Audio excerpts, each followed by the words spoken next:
Rice మిల్లకు పంపుతారు ఇప్పుడు allotment, కొన్ని రైస్ మిల్లకి ఏమో కటింగ్. ఇప్పుడు మా బీర్కూర్ మండలంలో లోకల్లో ఉంది సిద్ధి వినాయక రైస్ మిల్లు.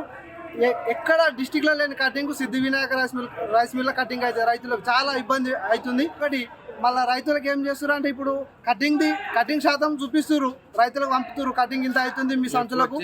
ఎక్కువ వచ్చినది మాత్రం రైతుల దృష్టికి తీసుకొస్తారు. సెక్రటరీ చైర్మన్ ఇద్దరు కలిసి కుమ్మక్కై ఈ మండలాన్ని భ్రష్టు పట్టిస్తున్నారు, ఈ సొసైటీని. ఎందుకంటే చాలా రైతులు ఇబ్బంది పడుతున్నారు.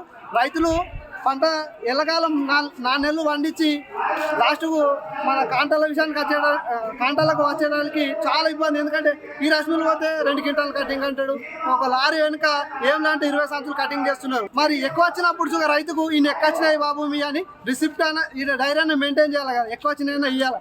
కాబట్టి సెక్రటరీ సారు ఇక్కడ చైర్మన్ ఇద్దరు కలిసి కుమ్మక్కై రైస్ మిల్తోని రైతుల పొట్టాన ఇచ్చేసి కొడుతున్నారు. మరిన్ని వీడియోస్ కోసం ఛానల్ ని సబ్స్క్రైబ్ చేయండి, లేటెస్ట్ అప్డేట్స్ కోసం వాట్సాప్ ఛానల్ ని ఫాలో చేయండి, అండ్ లింక్ డిస్క్రిప్షన్ లో ఉంది.